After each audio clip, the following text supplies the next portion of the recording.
Hello, welcome to week 9 for March 11, March 12. This week is on the British filmmaker John Akomfrah, and I've entitled it Memory and Migration, Monument and Montage. This is the third and final part of the second section of the course, Documentary Auteurs, and for this week I asked you to watch Akomfrah's 2010 film The Nine Muses.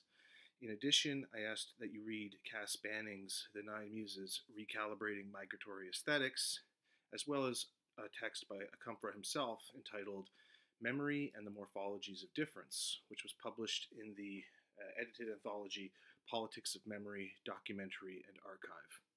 And then as a supplement, I suggested as a recommended reading an interview with Akomfrah conducted by Nina Power, which is entitled Countermedia Migration Poetry Interview with John Akomfrah. So I have structured this lecture into three basic parts. The first is a very quick biography of Akomfrah, and then I will discuss one of his first major works, Handsworth Songs, which he made when he was a member of the group the Black Audio Film Collective in the 1980s.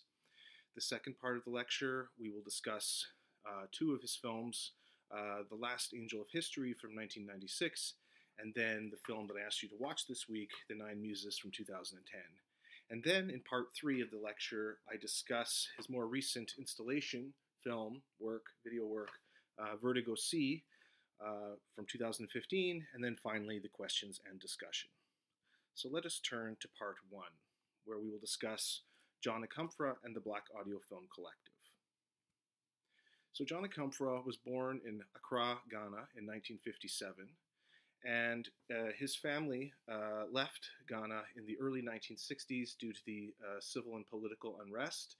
Akomfrah's father, as I understand it, was on the cabinet of Kwame Nkrumah, who was the first elected president of Ghana, and there was a lot of political violence and unrest, and so Akomfrah's family had to leave the country, and of course he came to the colonial center, which is London, in the early 1960s. Throughout the 1970s and early 1980s, Akomfrah studied sociology, amongst other things, at Portsmouth Polytechnic. And of course, he was a founding member of what was called the Black Audio Film Collective, which began in 1982 and effectively sort of disbanded, although the members kept in touch, since in 1998. And I should already point out, it's interesting to think about the name Black Audio Film Collective because it is a kind of conjunction of fragments that allows Black Audio Film and Collective to at once cohere into a totality, right? A name, a statement, but they also seem, each of those individual words or individual terms also retain in this conjunction something of their own individuality, something of their own distinctiveness. And so it's about these different distinct parts kind of coming together into these kind of contingent relationships like audio and film, for example. And the Harvard Film Archives did a retrospective on Akomfrah in 2014 in which they described his work and situated it in a larger dialogue around what's become called the Black diaspora. And they think about his work as a kind of cinematic counterpart to thinkers like Stuart Hall, the famous British sociologist, who was also very heavily identified with what became known as cultural studies, the Black British intellectual Paul Gilroy, as well as Greg Tate and Henry Louis Gates, among others.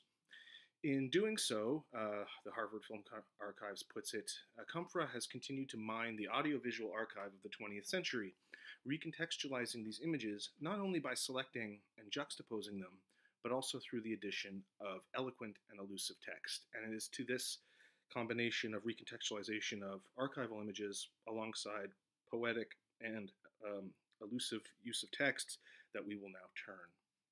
So to begin, I wanted to just turn to something that Akomfrah himself wrote in terms of sort of a retrospective look back at his work as he describes it in Memory and the Morphologies of Difference. So this is Akomfrah.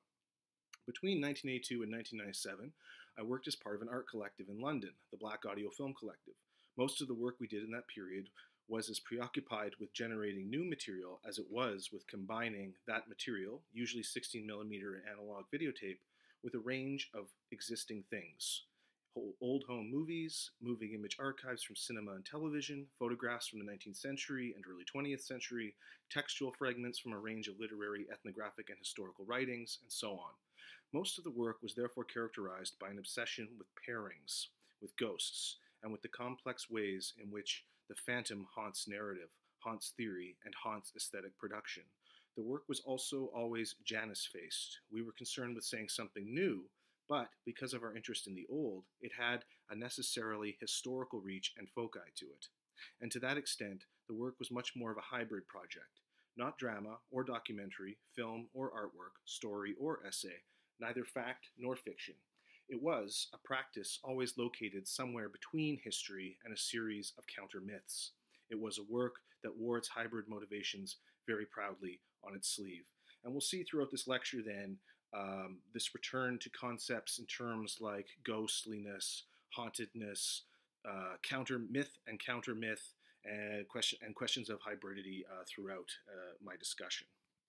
So this will then take us to 1986 collage-based film Handsworth Song, released by the Black Audio Film Collective. Now Stuart Hall, who I previously mentioned, the Black British intellectual and cultural commentator, published an essay in 1988 entitled New Ethnicities, in which he discusses, among other things, Handsworth songs. And he writes, the relation of a cultural politics of diasporization to the past, to its different roots, is profound but complex. It cannot be simple or unmediated. It is complexly mediated and transformed by memory, fantasy, and desire. Or, as even an explicitly political film like Handsworth Songs clearly suggests, the relation is intertextual, mediated through a variety of other texts. There can, therefore, be no simple return or recovery of the ancestral past which is not re-experienced through the categories of the present. No base for creative enunciation in a simple reproduction of traditional forms which are not transformed by the technologies and the identities of the present. And Stuart Hall had previously written in that same text, quote, the final point which I think is entailed in this new politics of representation has to do with an awareness of the Black experience as a diaspora experience, and the consequences which this carries for the process of unsettling, recombination, hybridization, and cut and mix. In short, the process of cultural diasporization, to coin an ugly term, which it implies. In the case of the young Black British films and filmmakers under discussion, the diaspora experience is certainly profoundly fed and nourished by, for example, the emergence of third world cinema, by the African experience, the connection with Afro-Caribbean experience, and the deep inheritance of complex systems of representation and aesthetic traditions from Asian and African culture. But in spite of these rich cultural roots, the new cultural politics is operating on new and quite distinct ground, specifically contestation over what it means to be British. And we will see then how a film like Handsworth Songs is precisely locating itself in this contestation over what it means to be British. And so in his interview with Nina Power from 2011, Akomfrah describes and reflects upon Handsworth Songs in the following terms. Handsworth Songs is not, it should be noted, an attempt to explain why riots took place 25 years ago. It attempts instead to ask questions through the use of archival clips spliced with both the collective's own record of the events and news reports. The film is a significant example of counter-media in the sense that it radically slows down the demand for instant explanations, a demand that always amounts to more or less overt condemnation. Refusing the reflexive time frame of this hysterical demand for denunciation and crackdown, Handsworth Songs creates a space instead for the history of immigration to Britain to be part of the debate. And so Handsworth Songs, right, is a film in part about these, what were called the Handsworth riots in 1985 in the Handsworth area of Birmingham, as well as some riots that also took place in London that were described in a lot of the mainstream press as quote-unquote race riots, among other things, or just rabble of youth who seemed to spontaneously erupt into violence and looting and so forth.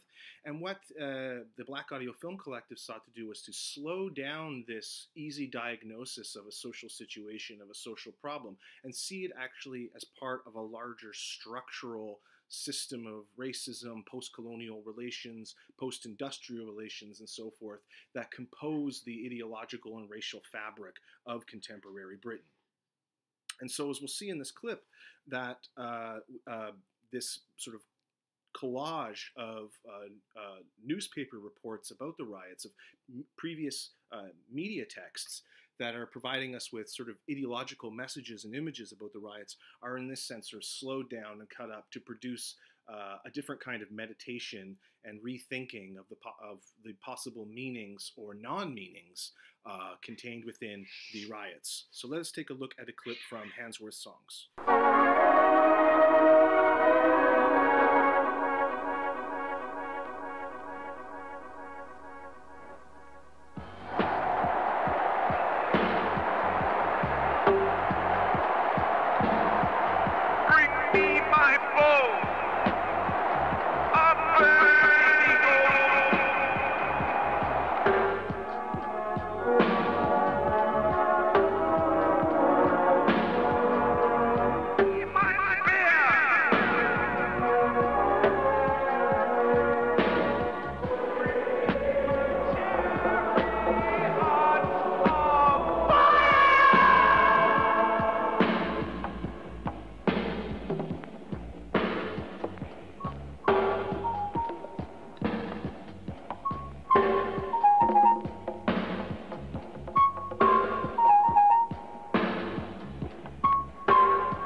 So I should note, in addition to the visual collage of newspaper reports as well as film and video images assembled together into this cut-up, this collage in Handsworth's songs, we also, of course, have on the audio track Mark Stewart and the Mafia's dub-infused cut-up version of the traditional British hymn, Jerusalem, another sort of semiotic layer or intertext that the film is engaging with, right? This question of inheriting British tradition and then sort of reconfiguring it, re-examining it in light of contemporary struggles in the 1980s.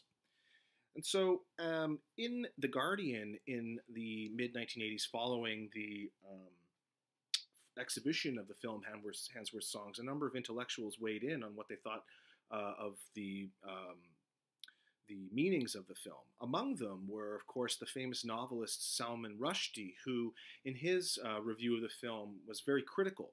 In his article, Songs Doesn't Know the Score, he wrote, quote, "There is a line that Handsworth's Songs wants us to learn. Quote, there are no stories in the riots, unquote. It repeats, quote, only the ghosts of other stories, unquote. The trouble is, we aren't told the other stories. What we get is what we know from TV. Blacks as trouble, blacks as victims. Here is a Rasta dodging the boat. Here are the old news clips of the folks in the 50s getting off the boat, singing calypsos about darling London. Little did they know, eh? But we don't hear about their lives or the lives of their British-born children. We don't hear Handsworth's songs." And so effectively, Rushdie is condemning the film on the grounds that it's sort of modernist and formal experimentation with the images and sounds in terms of this cut-up, this fragmented assemblage, this deconstruction, as it were, of these mediatized images of the riots. Doesn't actually tell us very much about how the people themselves felt, doesn't give us a very strong ethnographic portrait or traditional verite description of these events. And for Rushdie, this means that the film was effectively a failure. However, in response to Rushdie, Stuart Hall published a follow-up article in The Guardian entitled Song of Handsworth Praise, in which he defends the formal experimentation of the film as not simply an aesthetic technique, but as part of a an attempt to demystify the media representation of these so-called race riots. And so Hall wrote, quote, "What I don't understand is how anyone watching Hemsworth's songs could have missed the struggle which it represents, precisely to find a new language. The most obvious thing to me about the film is its break with the tired style of the riot documentary. For example, the way documentary footage has been retimed, tinted, overprinted, so as to formalize and distance it, the narrative interruptions, the highly original and unpredictable soundtrack, the giving voice to new subjects, the intercutting with the ghosts of other stories." And so again, we have this recursion of these terms of ghostliness, hauntingness, fragmentation, and then the bringing together of fragments and so forth, that Hall himself is already recognizing in the work of Akomfrah as part of the Black Audio Film Collective, and that will take further shapes and forms and movements throughout Akomfrah's further career. So we will now turn to the second part of the lecture.